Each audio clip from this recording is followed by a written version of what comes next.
Thank you for taking the time tonight to be here to see my practicum presentation. Uh,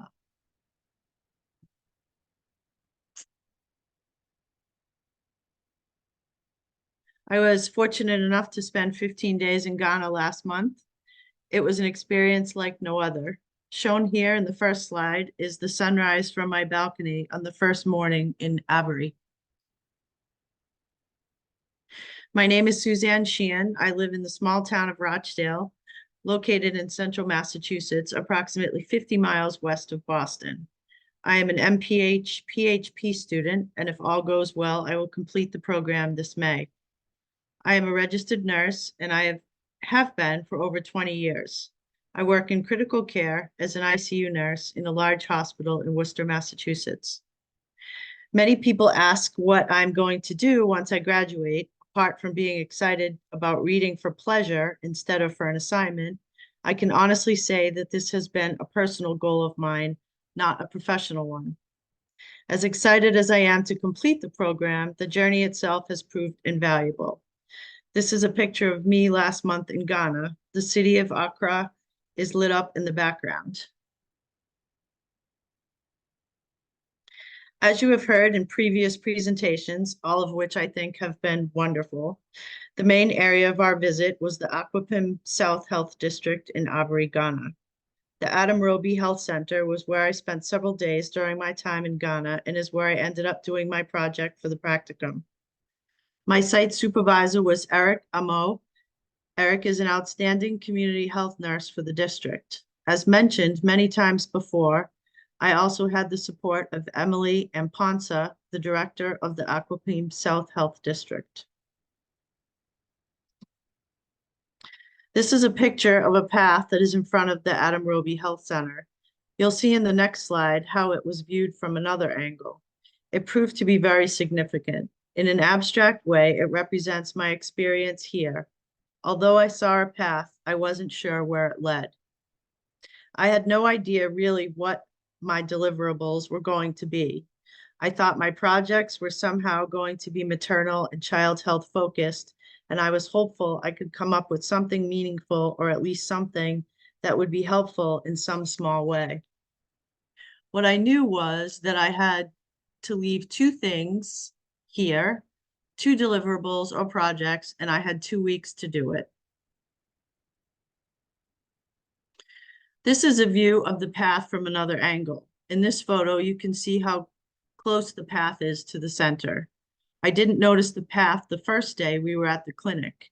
The first day we spent our time inside of the clinic. We met the staff, which included a PA, midwives, and nurses. We also spent time with new mothers and their children.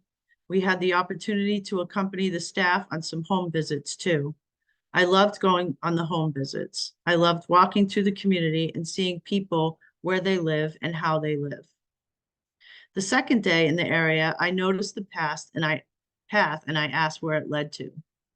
I was astonished to see that what was at the end of the path was a hole in the ground that was used, as it was explained to me, to burn dirty needles and glass vials for disposal.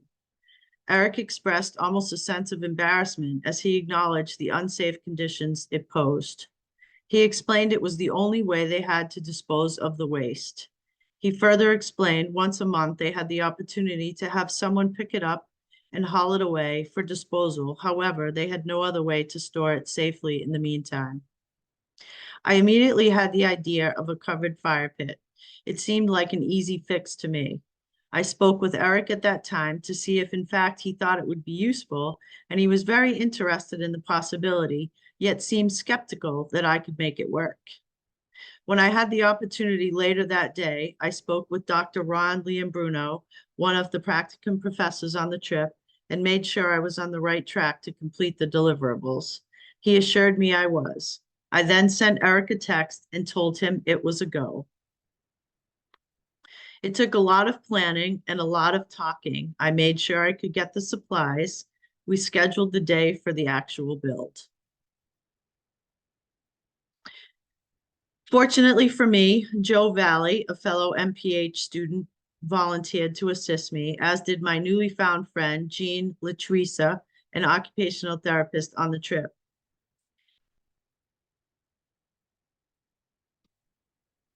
It was a great day. There is a reason I put the we in capital letters.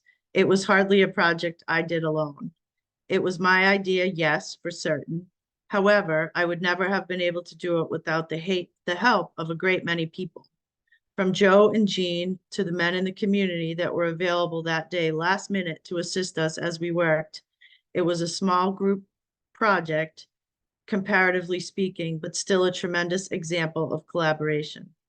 As the project neared completion, those involved suggested I sign it. I wasn't going to sign my name. I had too many people that helped me do it. Instead, I dated it and I drew a heart because to me, it was a labor of love. I learned so many things during this practicum experience. It's hard for me to mention everything in this presentation. Key points I listed here on the slide. I included the word emphasized in the title because they're not specifically new ideas for me, but a reinforcement of sorts. Small things do make a difference. There is kindness everywhere. Working together lightens the load. Public health is an entity that exemplifies the caring of others by others. Public health is a vast field of study that with a global focus sets forth the possibilities of wellness and health for so many. Public health should have no boundaries. People care for people in all cultures and geographical locations. Smile, and odds are someone will smile back. These are some of the children that lived in the community that we met during home visits with Eric.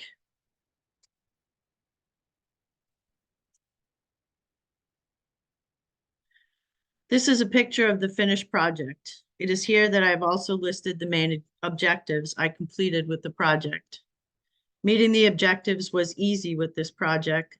The competencies were daunting to look at initially. However, in retrospect, so many were met by this project. Comparing the organization, structure, and function of healthcare, public health, and regulatory systems across national and international settings. This we did as a group with all of the expert speakers, lectures, and presentations we had while we were there. Within the scope of the project, I had to understand the need, the availability, and the receptiveness for change within the community in which I was involved, and the barriers that may be present. Assessing the population needs, assets, and capacities that affect communities' health was clear with the exposure to the community. The need was evident. The greatest assets are the people of the community, hands down. Performing effectively on an interprofessional team was easy. We had a fantastic group of people. I am so blessed to have been part of this group and will treasure the experience always. This project, along with sharing in others' projects, such as Leslie's cervical cancer screenings, brainstorming with Shannon, and discussions with other students regarding their projects, was all a collaborative effort. My project specifically required me to discuss the plan and process with everyone from Eric, my site supervisor, to Emily, his director, to the PA in charge of the clinic, and the men from the community that helped make my vision so beautiful. Designing a population-based project was easy. To me, I saw a problem. I wanted to fix it. To me, it was an easy fix. The last objective to mention is that of applied leadership, governance, and management, which include creating a vision, which I did, empowering others. People were empowered because Eric now had a solid fix to a problem. It was a solution that, as Emily put it, they just never thought of. It was just so wonderful to hear that they have plans to replicate the pit at other locations. What an honor it is to have been part of that. My second deliverable was that of a materials list and directions for future replication of the fire pit. An outline that was shared with me to assist with this presentation mentioned inspiration.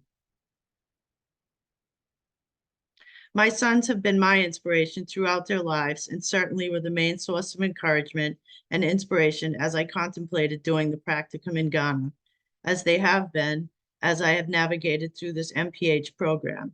They are my everything. Of course, parents are supposed to teach and inspire their children.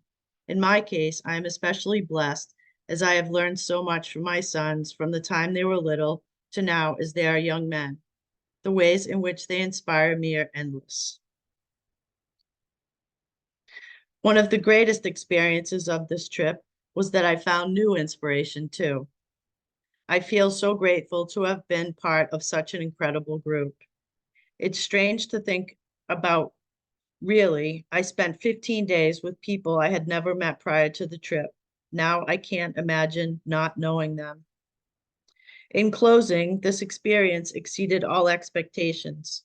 I thank Lori for encouraging me from the beginning and throughout the planning process. When she first offered me the experience as an option for my practicum, I answered with a quick no. But as I thought about it a lot, discussed it with my sons and closest loved ones, I began to imagine this was exactly something I could do. Lori helped me believe that it was and offered reassurance anytime I expressed apprehension, and I will appreciate that always. Thank you to Marie and Eva and Ron.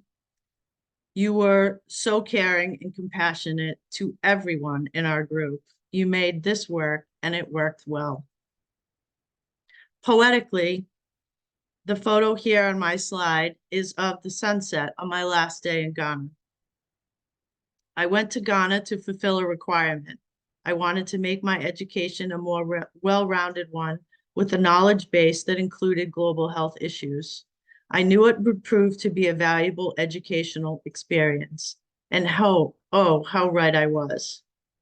What I didn't expect was that it was going to prove to be an invaluable personal experience. I learned things and experienced things I never imagined. As I have tried to instill in my sons throughout their lives, education is so very important. However, it's not just about what you learn in the classroom or now via Zoom. It's about experiences, both individual and shared. It's about spending time with people and trying to see things as they may, to see how others live and to possibly understand them better. Education comes in many forms, the form of listening, reading, talking, and sharing. We learn from each other. It's about personal growth too. This program, and especially this practicum experience, has been wonderful. I have learned so much about public health, about the people of Ghana, and about me. I am so very grateful for everything in my life. I always have been. So true it remains, as now I have people in my life that 5 weeks ago I didn't know, and yet now I call them my friends. Thank you for your time and attention.